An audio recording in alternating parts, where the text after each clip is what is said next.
Merci Madame la députée. Pour le groupe MoDem, la parole est à Madame Anne Bergantz.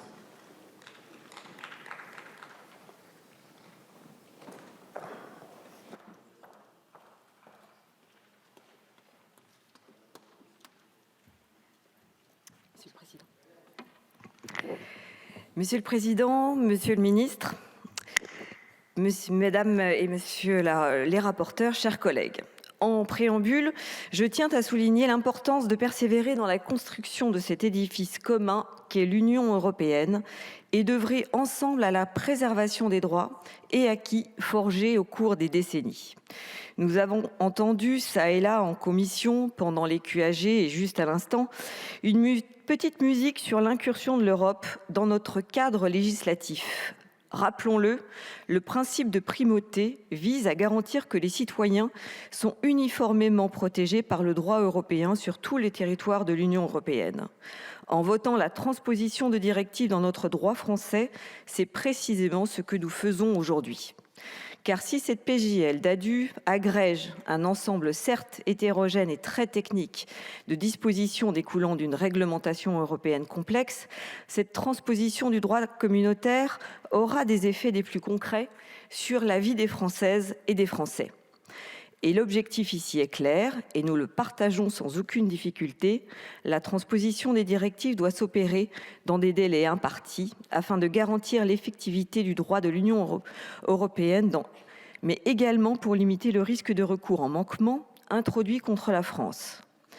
Car l'Europe n'est pas qu'une machine technocratique. Derrière ces transpositions, il y a nos concitoyens, nos petites et moyennes entreprises qui, encore plus qu'hier, nous exhortent de nous tenir à leur côté.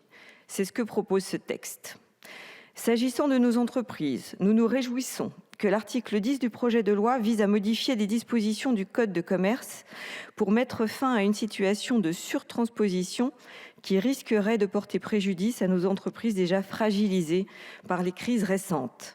Cette correction permettra à nos entreprises, et fort heureusement, de rester concurrentielles face aux autres entreprises européennes.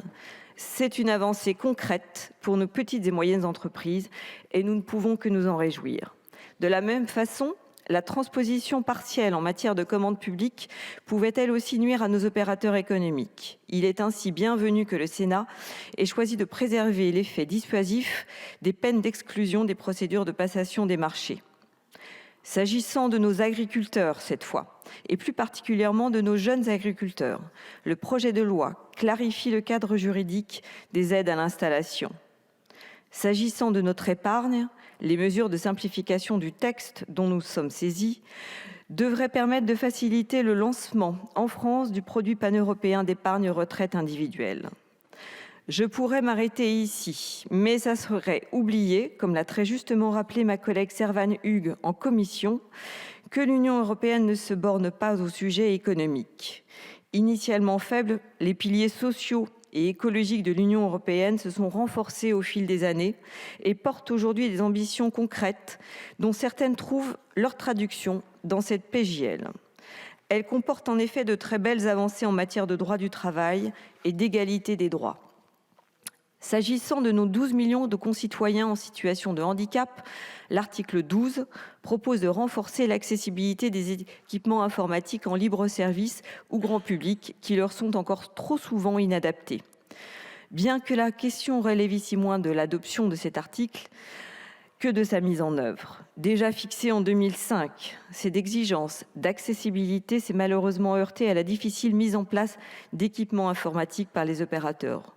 Nous devons nous en souvenir et œuvrer conjointement à l'effectivité de cette mise en œuvre. Une vigilance que nous aurons également sur l'article 24 et la sérialisation.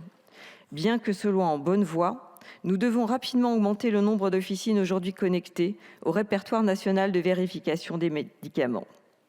Enfin, le projet de loi contient plusieurs dispositifs permettant de rendre plus d'efficience en matière de coopération entre les services d'aide sociale à l'enfance des États membres de l'Union, un meilleur équilibre entre vie professionnelle et vie privée des parents et des proches aidants, une meilleure information pour les salariés du secteur public. Ces modifications législatives sont nécessaires pour renforcer la coopération en matière de responsabilité parentale ou de mesures de protection de l'enfance. Ainsi, mes chers collègues, malgré la multiplicité et la technicité des dispositions, un seul et même esprit anime ce projet de loi, celui d'une Union européenne plus protectrice, plus proche des citoyens, défendant un projet global et ambitieux d'approfondissement de la coopération entre les États membres.